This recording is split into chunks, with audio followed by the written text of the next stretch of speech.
amigos? ¿Cómo están? Bienvenidos a Radio Uruguay, bienvenidos a La Máquina de Pensar. ¿Cómo andan? ¿Cómo lo han pasado este fin de semana? Esperamos que bien. Arrancamos esta semana aquí con un lindo calorcito, por suerte ha mejorado el tiempo. El domingo decían que iba a haber alerta de tsunami porque había habido un terremoto allá, pero por suerte no pasó absolutamente nada.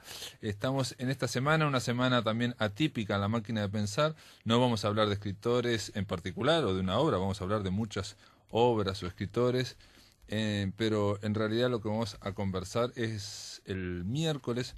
Vamos a dar los fallos, los resultados del séptimo, te cuento que la séptima edición de este concurso de mini cuentos por SMS, que en esta ocasión, en general, nosotros los damos el fallo alrededor del 7, el 10 de noviembre. En esta ocasión va a coincidir el miércoles 20, vamos a dar los fallos, una horita antes de que juegue Uruguay con Jordania, pero no hay demasiada expectativa con ese partido, salvo para verlo y ver los goles que puede hacer Uruguay a Jordania, porque ya ese pecado está bastante vendido. Arrancamos también con Jorge Pozzi en el control de emisiones, con el Flaco Germán en la puesta a punto.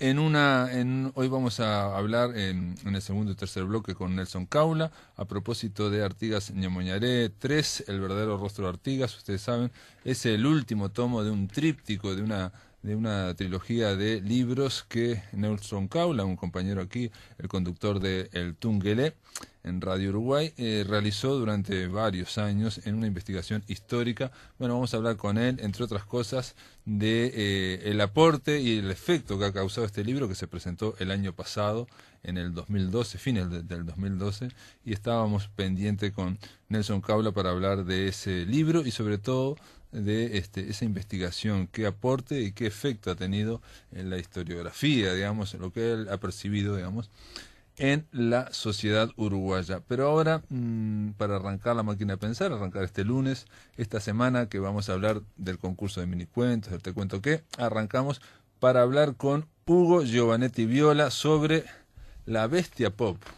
Vamos a ver, se trata de una exposición multimediática que se va a abrir este viernes 22 de noviembre. ¿Estás ahí, Hugo? Sí, ¿cómo andás, Pablo? ¿Cómo andás, Hugo? Bien, bien. Pensé que no estabas, por eso seguía hablando. No, estaba escuchando tu introducción. Atentamente. Hugo Giovanetti, era para preguntarte en qué va a consistir la bestia pop. Estaba pensando la semana pasada, hubo un dial de poesía aquí, digamos, de alguna forma se está moviendo Montevideo aparentemente. Sí, no hay más remedio. Y está bueno porque por lo menos viene gente de otros países, se escuchan otras poéticas, otras reflexiones, y en este caso lo que ustedes pretenden, por lo que yo entendí, de alguna forma es vincular distintas artes en un solo evento, digamos. Sí, y sobre una base filosófica, yo te diría que geopolítica, porque vos sabés que a mí me interesa mucho el pensamiento del cubano Lezama Lima, José Lezama Lima, el poeta y brillantísimo analista, que él consideraba que América, después del descubrimiento, y él decía América en su triple dimensión, no hablaba de Latinoamérica, sino de la América. Como que después del descubrimiento, América quedó de alguna manera, más allá de los saqueos, las invasiones y las opiniones que cada uno tenga sobre el tema, evidentemente hubo mucho desastre también, pero surgió un triple continente nuevo, destinado, nosotros pensamos, junto con Moure, a completar el mundo. De hecho, el mundo no estaba completo a nivel global. Digo, más allá de lo que se piense de la conquista, el descubrimiento. Sí. Es la idea de que, digamos, que se completó, digamos, el planeta, la vuelta al planeta, y digamos, la humanidad, digamos, ya no hubo otro lugar más grande para Exactamente, descubrir. Y te digo que yo pienso, sinceramente, que para mí es más importante que la llegada del hombre a la Luna, la llegada de Colón a América. Porque es cierto que había habido viajes de vikingos, pero, digamos, el eurocentrismo se sintió completado. Y bueno, de esto pasó muy poco tiempo, son 4 o 5 siglos. Fíjate que Lezama le daba mucha importancia al diálogo de las distintas civilizaciones, mestizadas, mezcladas, algunas lamentablemente masacradas, el diálogo con el paisaje nada más. es absolutamente distinto que el que tiene el europeo. Claro. Y él decía, no me saquen a Norteamérica, dice, porque en el siglo XIX tenemos a Melville y tenemos a Walt Whitman, para nombrar a dos monstruos, ¿no? de la literatura mundial. Que son, bueno, a todo esto, el blog del Montevideano Laboratorio de Artes, lo venimos elaborando desde ese criterio, y yo vengo estudiando mucho eso, hace mucho, vos sabés, por ejemplo, creo que la influencia, es ese día, el 22 y el 29, que es el mismo espectáculo que se hace 2 veces, yo voy a dar una conferencia sobre la influencia del barroco europeo y del barroco americano en nuestro arte popular, y no le decimos uruguayo, le decimos oriental.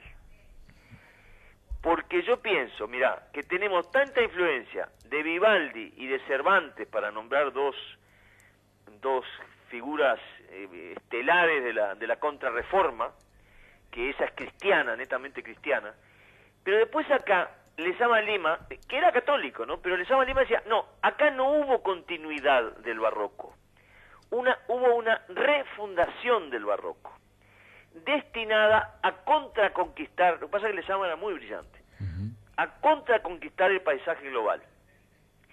Y fíjate, si vos pensás en la influencia que tuvieron los 60s de ahora, del siglo XX, que todo lo de la música rockera y la balada rockera inglesa, bueno, en este caso los Beatles tuvieron mucha importancia, pero venía de la música negra norteamericana.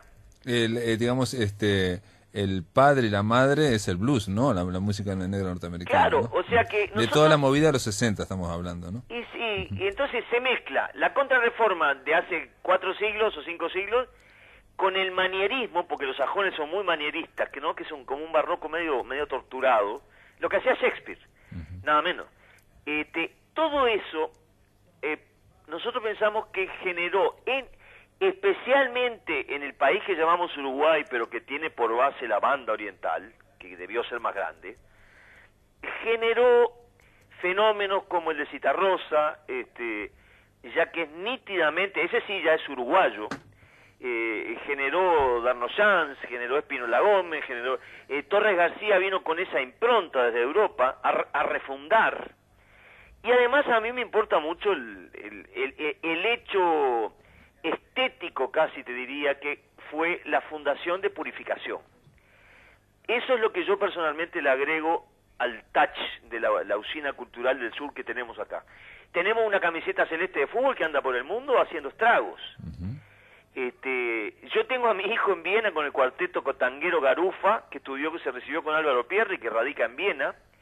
El cuarteto ese Garufa, que se va a exhibir un clip en el espectáculo nuestro de la Bestia Pop, está formado por 2 uruguayos, un colombiano y un violinista venezolano.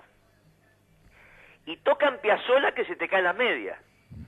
Dirigidos por Álvaro, porque además no sé si sabés que en Europa, yo sé por mi hijo eso, él vive hace 8 años en Viena. En Europa el barroco, ¿tú conocés el Giardino Armónico, un grupo que se llama Giardino Armónico? No conozco. Bueno, buscalo en YouTube, eso se fundó en el 95.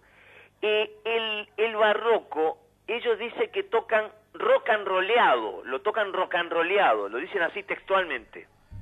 Ahí tenés un mestizaje que viene, también el rock and roll está contraconquistando el barroco europeo. Si tú escuchas el Giardino Armónico, tiene una polenta, y bueno, mi hijo toca con púa, por ejemplo, se recibió con Álvaro Pierre de guitarrista clásico, pero agarró para el lado del tango con púa. Y están rompiendo todo allá en Viena. Entonces lo que decía Lezama es muy serio y se está comprobando.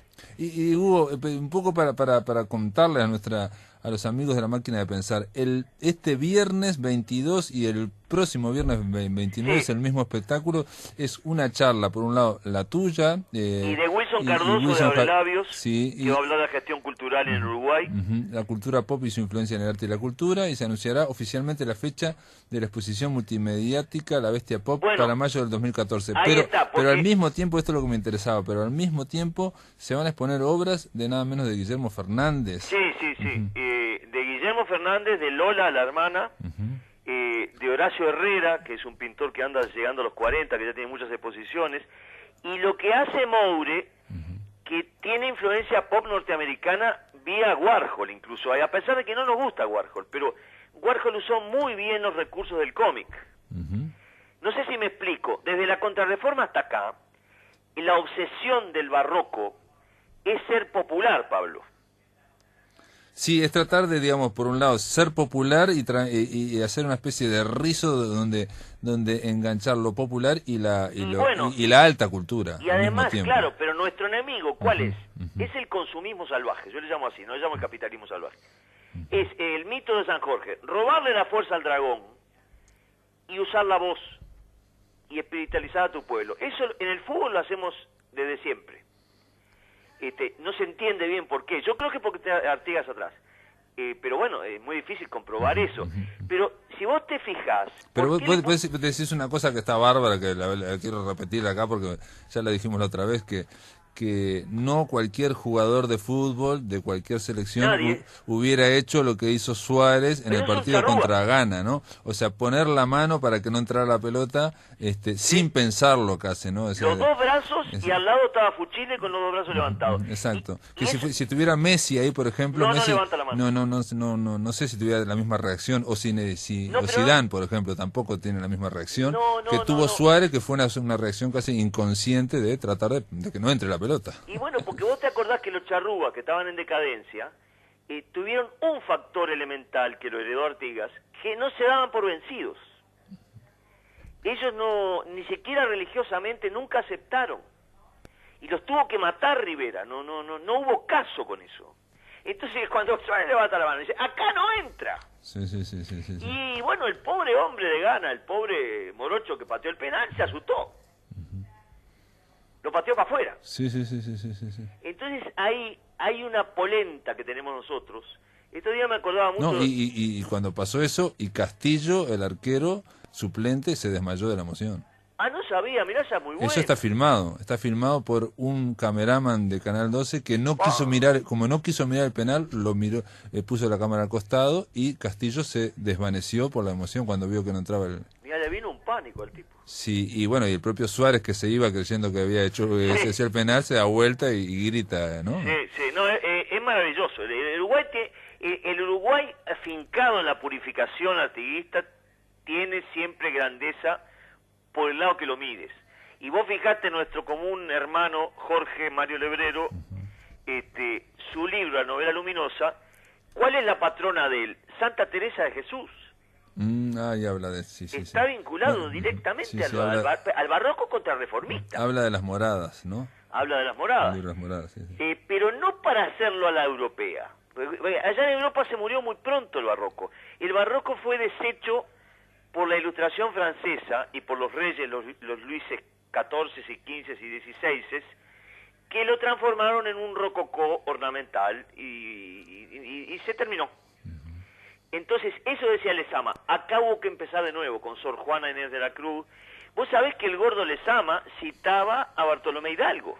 Ah, mirá, no sabía. Sí, no, él no se sabe. No, pero se leía todo, eso parecía un hombre tipo a la manera de Borges, ¿no? Alguien que había leído todo, ¿no? Sí, y le funcionaba muy bien la digestión propia. Yo le debo la vida a los razonamientos de Lezama, que a veces son muy oscuros y casi incomprensibles, pero él se tomó el trabajo de pensar a América.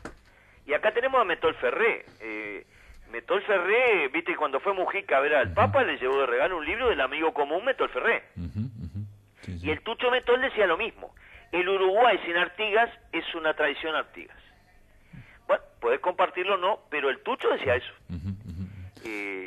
Pero Hugo, entonces este viernes lo que es digamos, son esas lo agarramos por el lado plástico. Por un lado tenemos las dos charlas que van a dar ustedes, está el lado plástico, aquel que vaya puede ver esos cuadros, también van a pasar parte de esto de Garufa, lo van a pasar también, ¿no? Sí, no, acá falta la cereza. La cereza es que Moure Clusé, que es un gran cineasta, hizo un compacto de 8 o 9 minutos, que después lo vamos a dar por Facebook, con una parte inicial donde aparece como un collage de toda la violencia global, después aparece un collage de los 4 plásticos de la muestra, y después cierra el grupo Garufa. Te das cuenta, estamos cerrando con un grupo latinoamericano que está en Viena.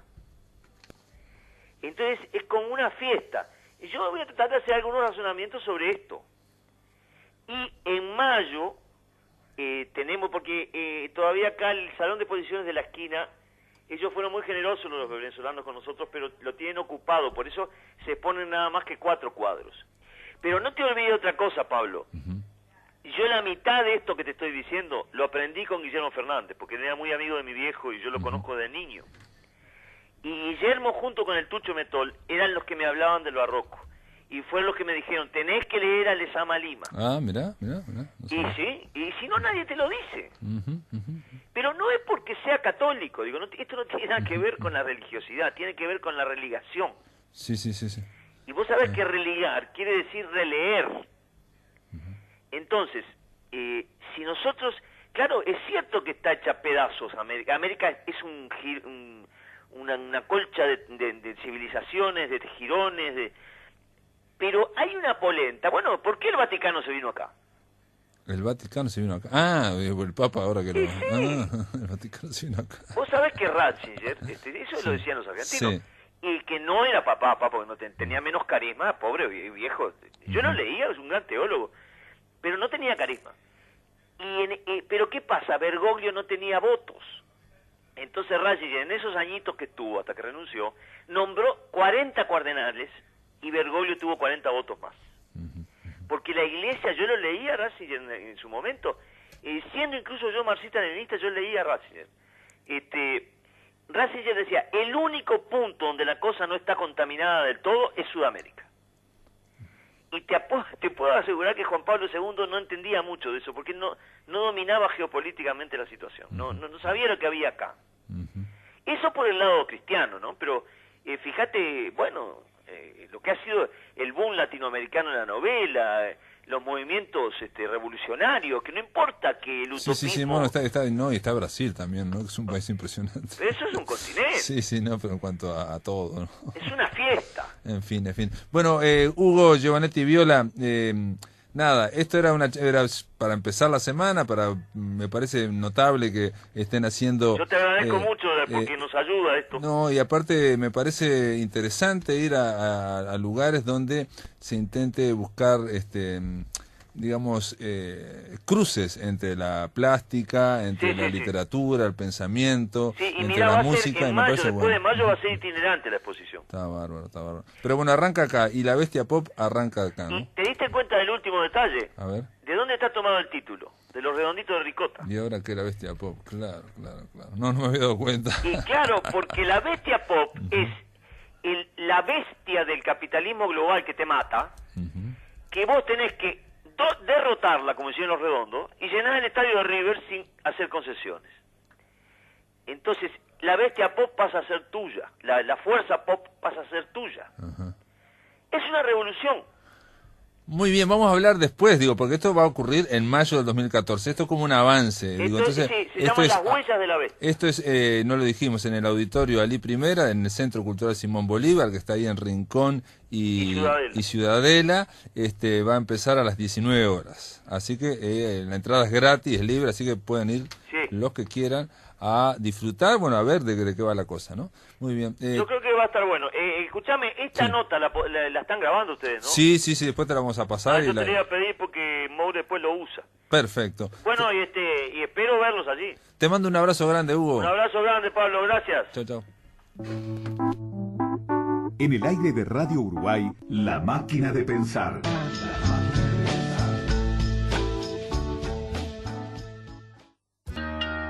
Muy bien, amigos, ahora en La Máquina de Pensar le vamos a dar la bienvenida a un compañero aquí de la radio, pero aparte es alguien que ha escrito muchos libros y lo conocen ustedes. ¿Cómo le va, señor Nelson Caula? ¿Cómo anda, querido? ¿Cómo andás, Bien, Caula? Bien. Contento de estar nuevamente en diálogo con usted, ya sea por mis producciones o como hasta la última vez por las suyas, pero bueno. Solemos hacer esos intercambios. ¿La última vez fue por la mía? Me parece que sí. Lo que me acuerdo, la idea de invitarte, Nelson, era para hablar de Artigas Ñemoñaré, tomo 3, me acuerdo que hablamos por teléfono y vos estabas arrancando y yo venía pensando que más que hablar del libro, digo, hay que hablar del libro, pero todo lo que hiciste con el libro habría que hablar desde que te... Porque quedó pendiente, vamos a hablar con vos, no sé qué, y en el medio ha pasado todo lo que caminó este libro. Sí. ¿Cuántos kilómetros? Bueno, lo que pasa que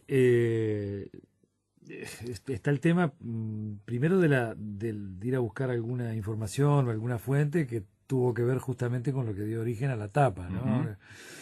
El rostro de Artigas, eso fue lo que estaba. Sí. Claro, yo primero que nada muy, muy agradecido porque con esto redondeamos el pasaje de los 3 ñemoñares, el ñemoñaraje completo en tus programas. Sí, lo interesante del caso es que yo sabía que en el cierre, el último tomo, tenía que haber algo que tuviera que ver con la figura de Artigas, ¿no? O algún cuadro que también estábamos pensando en hacerle Photoshop para que fuera distinto a no repetirnos, porque la iconografía de Artigas es muy abundante y está muy, muy utilizada. Y es muy tradicional, ¿no? Como que no se ha renovado nunca. No, y bueno, acá apareció una cosa en el medio que me invitan a hacer otra investigación que en principio no tenía nada que ver con la mía. Yo no soy ningún experto en iconografía ni nada que se le parezca, pero bueno, alguien se había contactado con Steven Mancusi, que es en arte forense es el número 1 que hay en el mundo, con más de 30 años de actividad, entre otras cosas mucho tiempo trabajando para el FBI en la reconstrucción de rostros mediante retratos orales, por ejemplo, o suministrando algunas otras cosas que no fueran retratos fotográficos ni nada que se le parezca. Y bueno, me involucro en esa investigación, por suerte para mí, porque aparte de enviarle materiales desde acá, después había una instancia que era ir a conversar personalmente con este hombre. Y bueno, para mí tuve la suerte de que este hombre viviera en Nueva York, que si hubiera sido un poco más cerca, hubiera estado bueno igual, no sé, San Pablo, Río, pero Nueva York. Pero quedaste fascinado con Nueva York. Lo pusiste hasta en la pero, foto. Pero Nueva York no. La solapa del libro la pusiste. No, Nueva York. Yo creo que todos los que bueno, hemos leído alguna vez o hemos seguido alguna trayectoria o hemos visto alguna que otra película, siempre se nos ocurrió que es un lugar soñado. Sí, es un lugar mítico, ¿no? Es un lugar mítico, los lugares son un lugar que caes, te bajás caes del avión, salís del aeropuerto y ya sabés bueno, cuál es el subte que te tenés que tomar, cuál es el tren, claro, cómo llegar a Central Park, a cuántas cuadras queda Central Park de momento a cuánto está, claro, a cuántas calles desde donde empieza el Central Park está el lugar donde vivió John Lennon, todo eso lo sabés.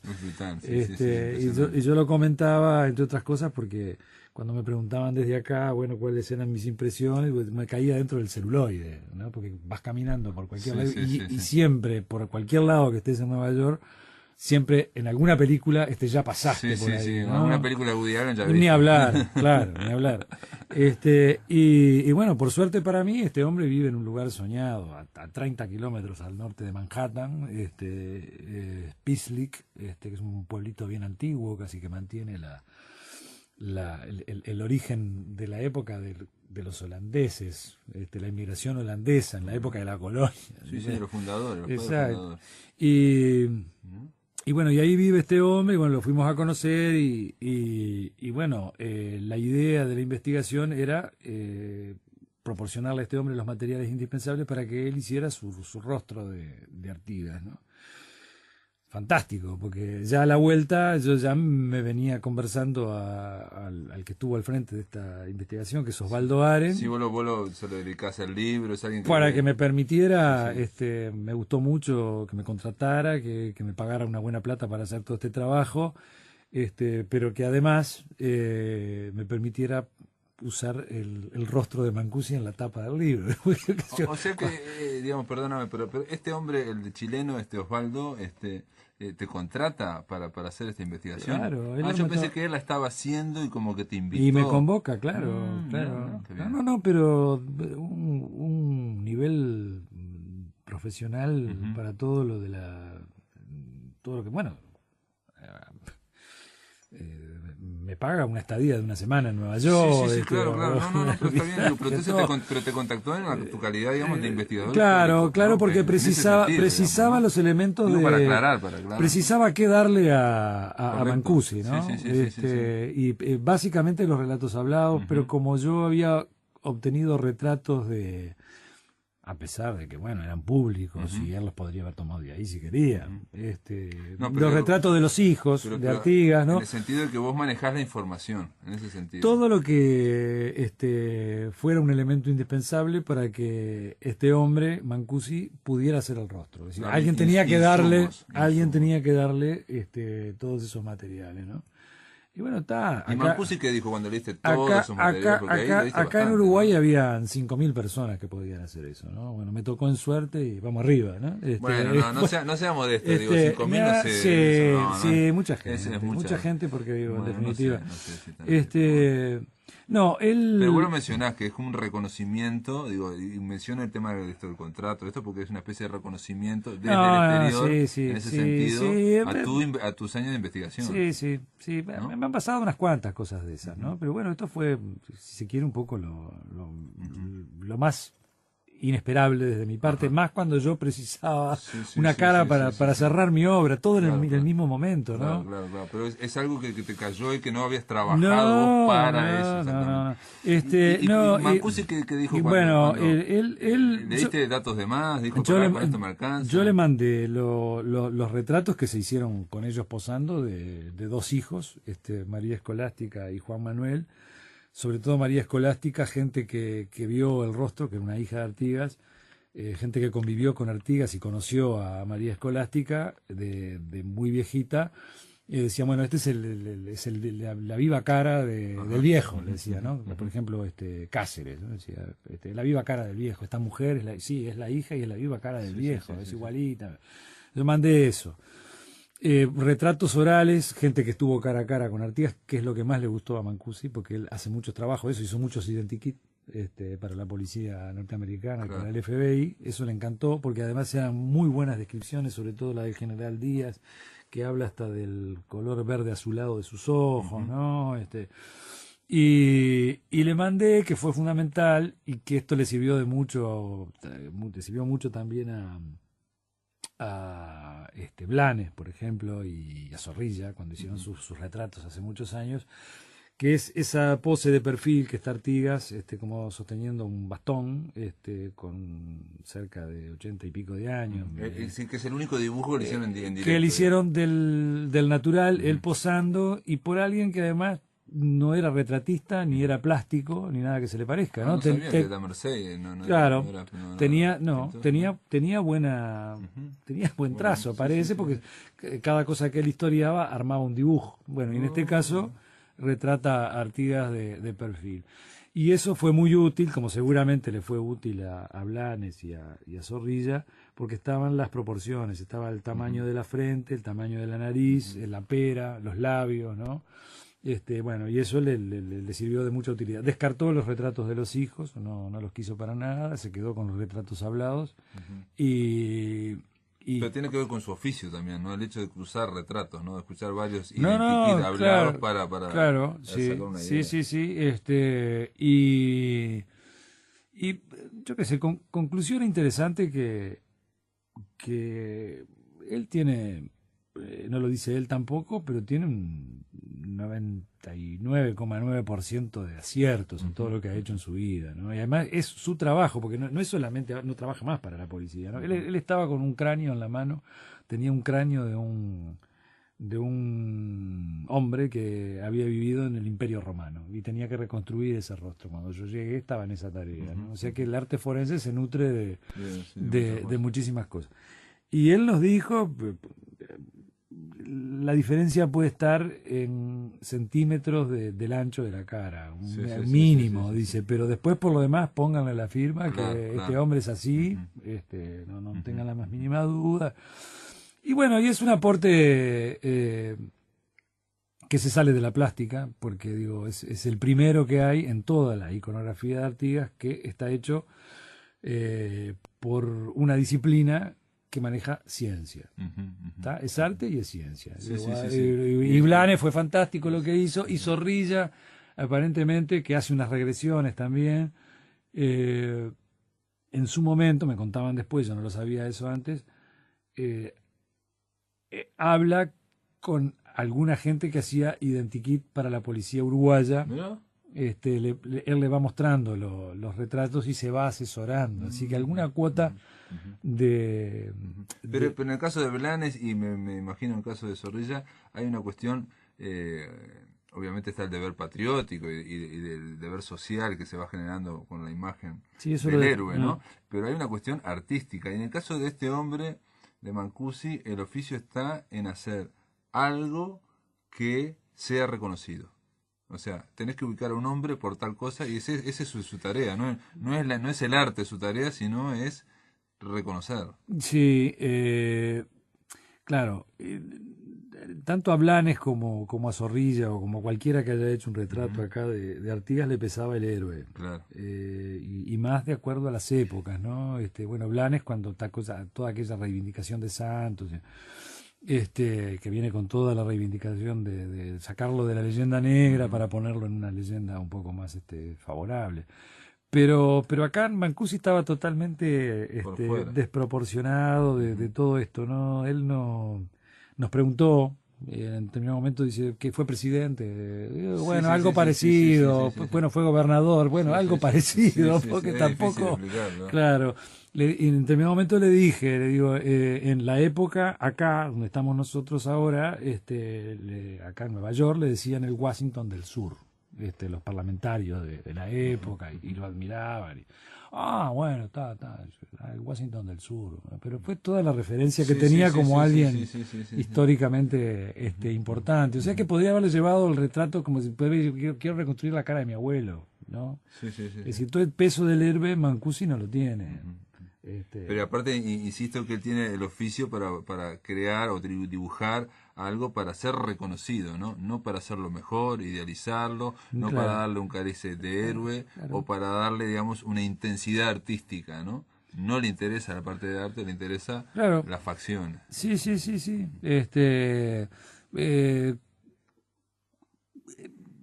¿Cómo sería a ciencia cierta? Es muy difícil esto, ¿no? Y yo lo entiendo, porque, primero, no mucha gente sabe que realmente no se sabe cómo era Artigas de Frente, ¿no? El que se acostumbró a ver a Blanes y que reivindica a Artigas, el día del nacimiento, la batalla de las piedras, qué sé yo, tiene lo que quiere, tiene una imagen para saludar, para recordar algo importante para la patria, qué sé yo, qué sé cuánto, pero no tiene por qué saber que no se sabe cómo era Artigas de Frente.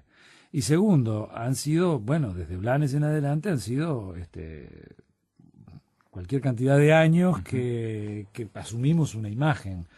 Las estatuas, el cuadro de Blanes frente a la Ciudadela es el que más se oficializó. Entonces es muy difícil. Pero ¿y por qué presentar un rostro de Artigas ahora? ¿No? ¿Y por qué? Porque no hay uno de frente. Hay dos misterios acá. Uno que es el histórico y que no está aclarado, digamos, que es por qué nunca Artigas tuvo un retrato para la trascendencia y la importancia que tuvo sociopolítica en ese momento. Obviamente quizás debe haber algo de parte de él también, porque si no, en esa época todo el mundo era el único que daba el retrato, todo el mundo, los grandes personalidades, digamos, que no había diario, había muy pocos diarios para salir en los diarios, no había daguerrotipo tampoco, digamos, el tema es... Pero habían retratos. Habían retratos, todo el mundo más o menos se retrataba, clase media ya tenías un retrato. Y este hombre nunca tuvo, ¿no? Eso fue una cosa sorprendente. Rivera lo tiene, La Valleja lo tiene, y un poco lo tienen porque también vivieron la etapa de la República.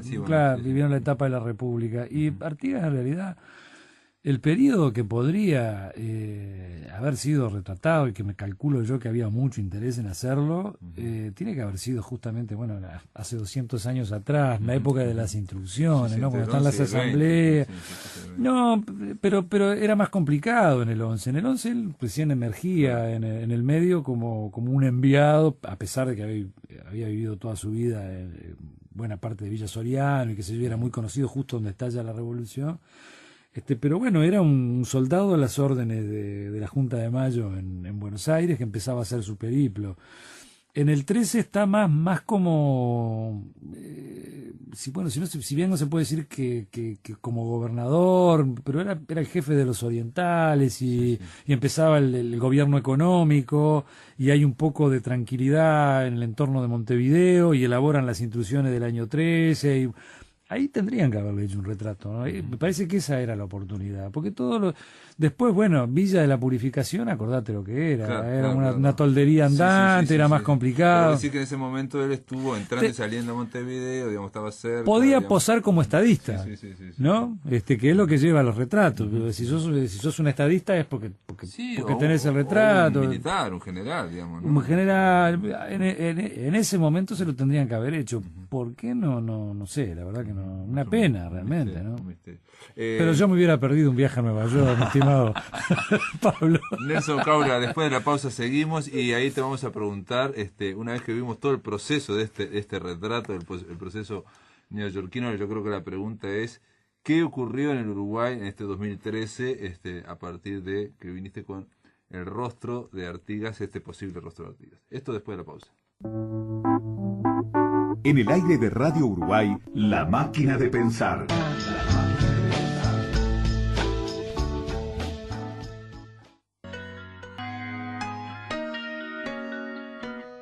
Seguimos aquí en La Máquina de Pensar, estamos conversando con Nelson Caula sobre Artigas Ñemoñaré, tomo 3, El verdadero rostro de Artigas, de Ediciones B. Esto fue editado el año pasado, ¿no? A Y principios. lo presentamos Fines del 2012. Va a ser un año.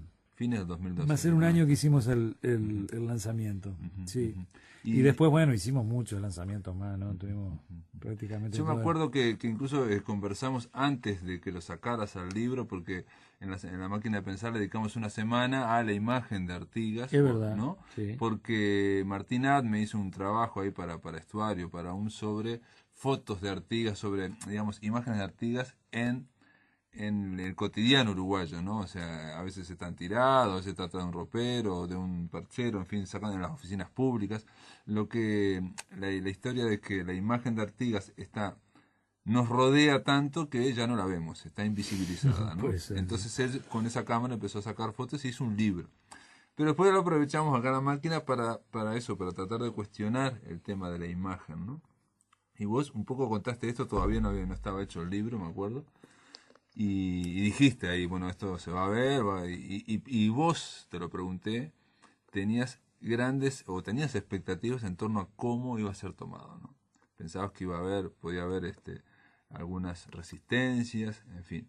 ¿Cómo fue al final? O sea, ahora ya pasó la historia, pasó un año. Sí, pero en Uruguay, viste que para estas cosas, asimilar estas cosas es bastante lento, ¿no? Están un poco todas esas preguntas, ¿no? ¿Por qué un nuevo rostro, una nueva cara? ¿Por qué aumentar la iconografía? Y bueno, y un poco lo que decíamos, el momento y lo que está pasando en las sociedades, ¿no? Donde tuvo una repercusión absolutamente brutal fue en Argentina. Uh-huh.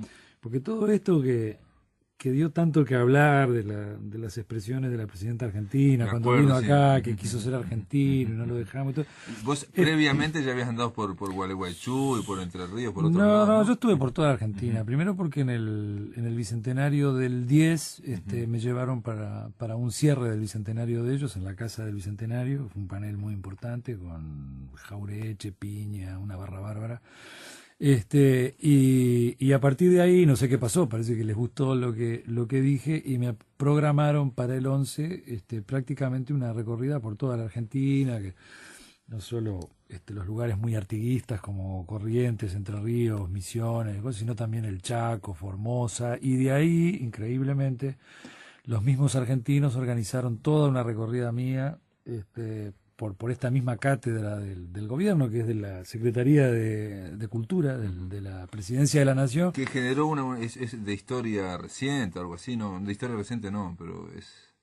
No, ¿Cómo es que se llama? La cátedra artiguista fue en principio, porque ellos estaban haciendo unas reivindicaciones de Artigas y qué sé yo, pues sería un caso que es muy común, ¿no? Yo la última vez que fui a Paraguay, que estuve de gira presentando este libro, en realidad fue organizado por la Secretaría de la Nación de Argentina, en vínculo con la gobernación de Formosa, que cruzan para el otro lado, y mediante la Embajada Argentina en Paraguay me organizan las presentaciones de este libro, y que convocan para estar en el panel a nuestro ministro de Educación y Cultura, a Erlich, que estuvo en el panel, pero nuestro ministerio, bueno, y estuvo el embajador de Uruguay también, en ese momento, pero en este caso invitado por la Embajada Argentina, una cosa rarísima. Una cosa rarísima. Bueno, y allá sí tuvo, porque ¿qué pasa? Subido a esto, ellos están replanteando una nueva imagen de Artigas y del artiguismo en Argentina. Y qué mejor para una nueva imagen de Artigas una nueva cara, que un nuevo rostro.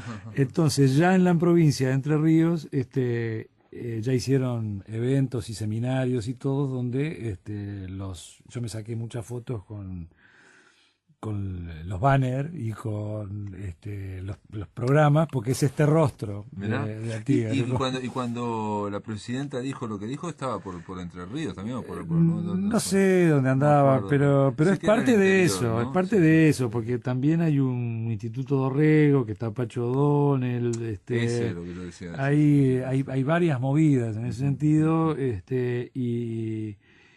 y bueno, yo qué sé, me parece que la presidenta es producto de eso, ¿no? Cuando dijo lo que dijo, que por ahí se malinterpretó o ella no lo dijo bien, yo fui de los primeros en que salía a decir que estaba bien lo que estaba diciendo, cuando todo el mundo le daba palos, porque además hay una costumbre de darle palo a ella acá, es como una costumbre nacional, y a los pocos días aparecieron connotados historiadores diciendo exactamente lo mismo, ¿no? Es decir, que no estaba tan errada, ¿no?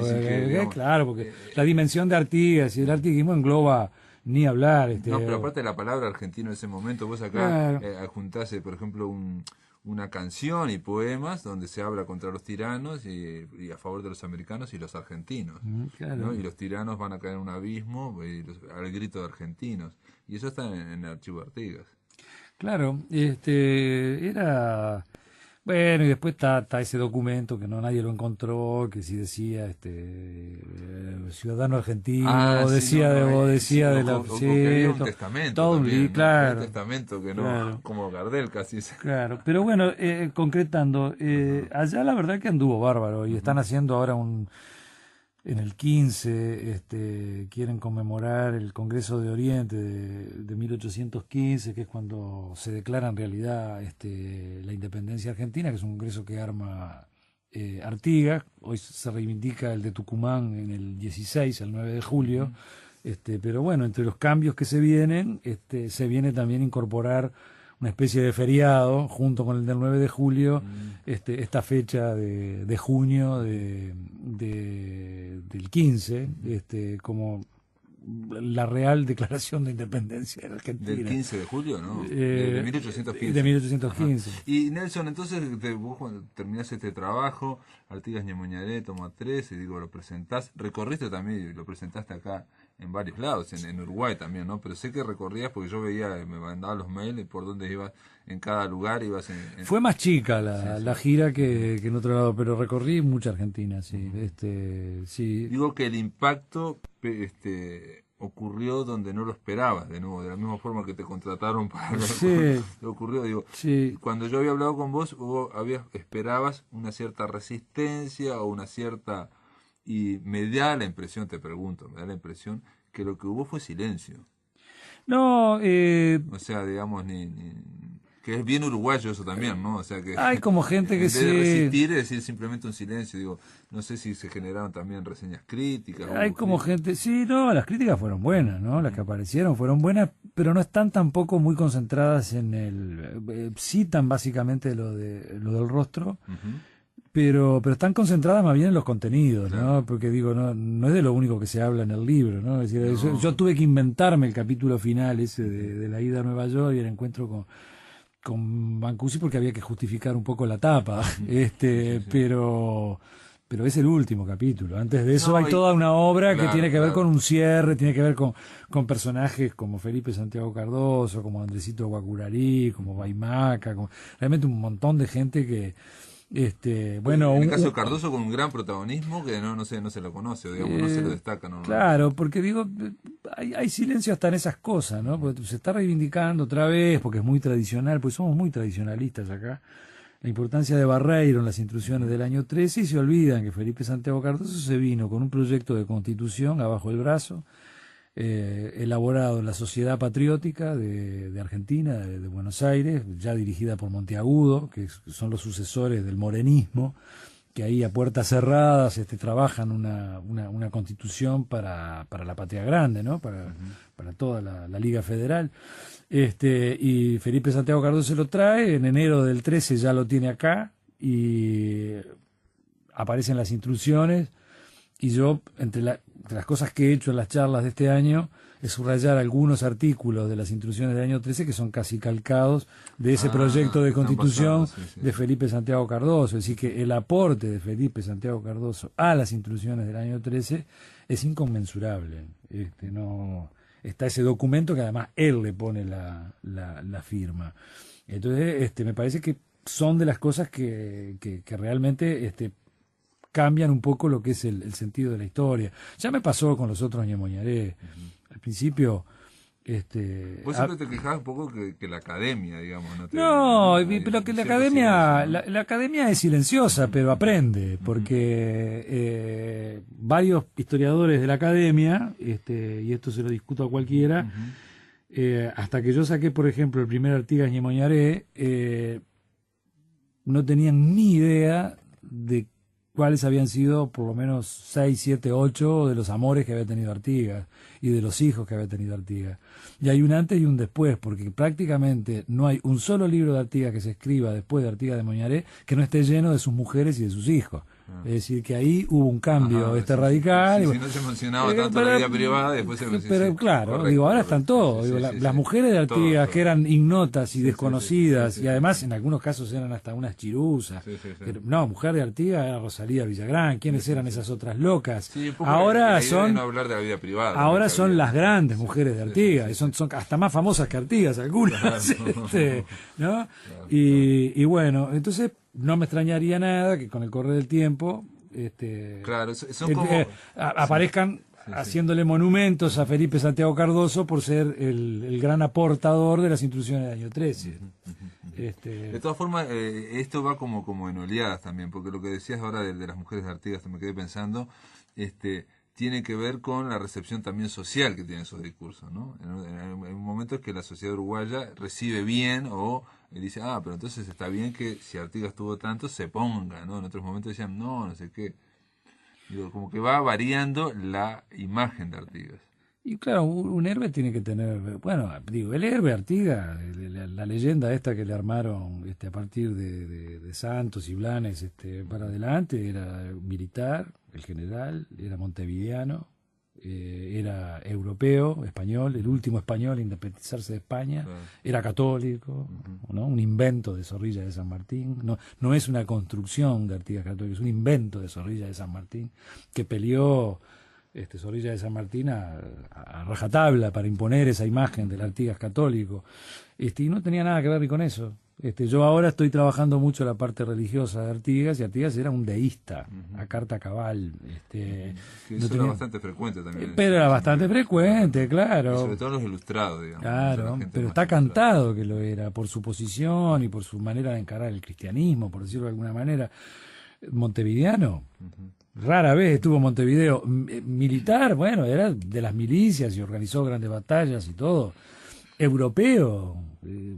De Montevideo vivió desde los 14 años, desde antes, de niño, en las estancias de los padres, en el interior, nada que ver. Vos en el otro volumen llegás a decir también que tuvo hasta vínculos en Paraguay con medio chamán, ¿no? O sea, claro, con los indígenas y con los negros que estaba rodeado. Claro, era su mundo ese. Claro, y cuesta aceptar un poco toda esa imagen. Atención que algo que a nosotros, yo te lo digo ahora y parece que otra cosa, en el siglo XIX probablemente eso estaba todo junto, ¿no? estaba todo porque convivían, digo, todas esas religiones convivían en la gente, en un sincretismo, digamos, ¿no? Totalmente. A nivel, digo, humilde, ¿no? Era lo más natural y normal, claro, del mundo. Lo cambiaron después las construcciones famosas. No había tanta separación de una cosa a la otra, ¿no? Los indios misioneros eran cristianos, pero a la vez tenían todo su... Un historiador que estuvo en la vuelta dice, bueno, Artigas era pobre, estaba con el sombrero ese de paja enorme que tienen los paraguayos, con un ponchito tipo pijama, dice, bueno, no era la imagen de un general victorioso. Era lo mejor que le podía pasar a Artigas, era un vecino. Claro, y en su mundo el tipo funcionaba, claro.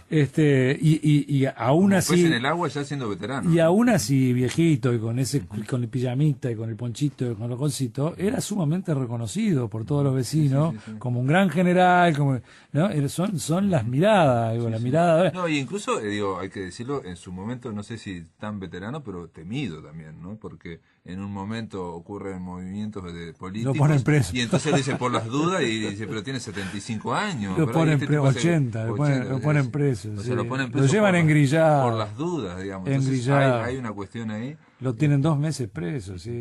Y se le pudren todas las cosechas, justo porque era tenía súper bien trabajada su granja y su chacra y se le pudre todo. Nelson, después de todo este viaje que has hecho, no solamente a Nueva York, sino que has hecho por toda Argentina, y el viaje, digamos, mental, el viaje de la investigación a través de Artigas, ¿pensás seguir con este tema? No, ¿Pensás que en algún momento tenés que tomar una distancia? ¿Pensás que hay que abrir la cancha, como dijiste vos, y que vengan otros y vayan a...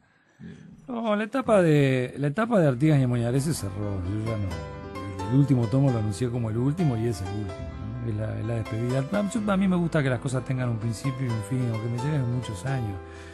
Ahora estoy pensando seriamente no sé si me va a llevar 1 año, 2 o 3, en ponerle un cierre a todo lo que tiene que ver con mi investigación del pasado reciente. El Salto del Fuego, Ana la Guerrillera, los 4 tomos de Erro, bueno, otras cosas más que escribí. Y bueno, me parece que tengo que darle un cierre a eso y también despedirme, ¿no? Porque tampoco no. Muy bien, Nelson Caula, Artigas y Amoñaré está presentado. Gracias por estar acá. Muy bueno, Pablo, como siempre, un lujo, ¿eh? Amigos, muchísimas gracias. Que lo pasen muy bien.